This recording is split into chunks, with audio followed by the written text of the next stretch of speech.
Hai, halo YouTube. Kalian tentunya sudah tak asing lagi dengan yang namanya lebah. Binatang yang hidupnya berkelompok ini mempunyai nama ilmiah dalam bahasa Latin disebut Anthophila. Kita start dulu intronya.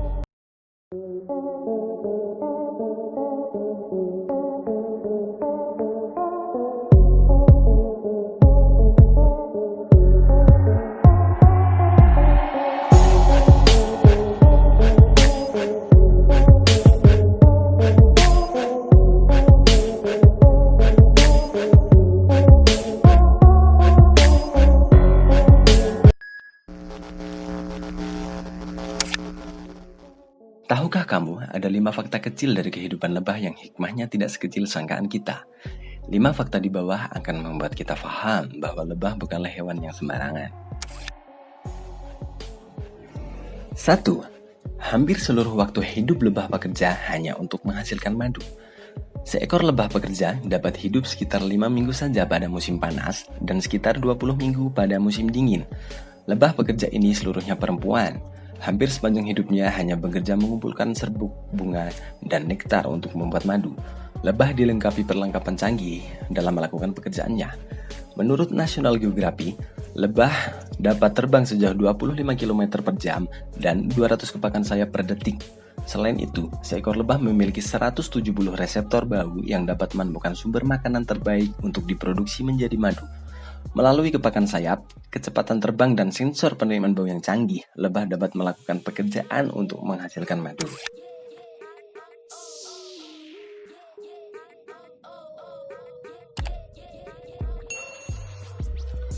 2. Seluruh hidup lebah pekerja hanya dapat membuat 1/2 beras sendok teh madu. Sebagai bagian dari koloni, ratu lebah memproduksi sekitar 1.500 sampai 2.500 telur per hari untuk kelangsungan hidup koloni. Ratu lebah melahirkan telur-telur lebah yang bertugas dalam satu koloni. Lebah-lebah pekerja bertugas mengumpulkan serbuk sari bunga dan nektar dalam memproduksi madu dengan saling bekerja sama. National Geographic Kids mengkonfirmasikan bahwa para lebah pekerja ini dapat berkomunikasi dengan tarian. Tarian mereka akan menunjukkan peta sumber makanan kepada rekan lebah sesama lebah pekerja lainnya ketika mereka telah sampai di sarang. Sepanjang masa hidup lebah pekerja mencari serbuk sari bunga dan nektar untuk memproduksi madu ini. Seekor lebah hanya dapat memproduksi 1/12 sendok teh madu. Maka 1/12 sendok teh madu diproduksi sekitar 5 minggu lebih oleh seekor lebah. Bayangkan, 1 sendok teh madu yang kita konsumsi ini dibuat oleh sekitar 12 lebah pekerja yang hilir mudik sarang dan sumber makanan. Mengolahnya menjadi madu selama lebih dari 5 minggu. Sesendok teh madu ini bahkan kita dapat menyehatkan tubuh kita untuk sepanjang hari. 3. Kontribusi kecilnya bagi koloni bukan untuk si lebah pekerja itu sendiri. Selama musim panas, para lebah bekerja hilir mudik mencari serbuk sari, bunga, dan nektar. Menyimpan dan memproduksi madu 2 hingga 3 kali lebih banyak dari kebutuhan konsumsi mereka.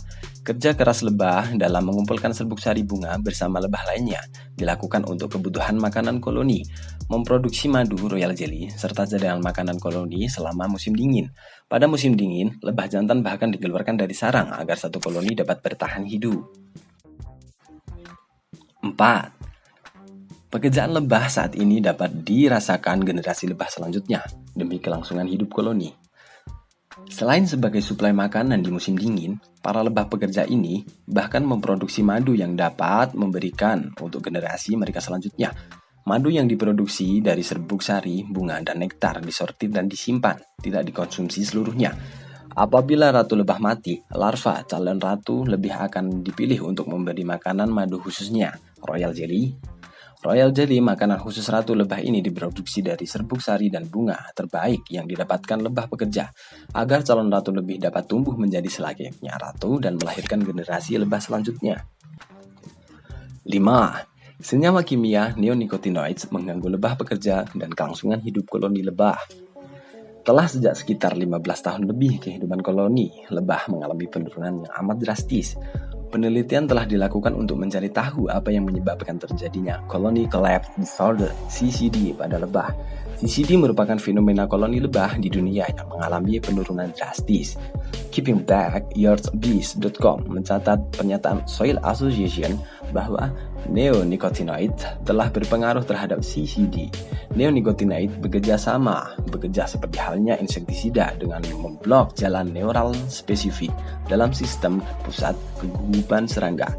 Zat kimia neonicotinoid merusak komunikasi para lebah, kemampuan mencari makan dan kembali pulang ke sarang, aktivitas terbang, kemampuan membedakan zat dari pembelajaran pensiumannya dan sistem imunnya, bahkan seluruh kemampuan lebah untuk dapat bertahan hidup. Neonicotinoid ini diturunkan dari substansi pembentukan habit, nikotin. Para lebah terkena substansinya sebagaimana manusia terkena rokok atau produk-produk nikotin lainnya. Lebah menjadi bingung dan terdisorientis, serta senyawa kimia nikotinoid memasuki nervous system lebah. Psych!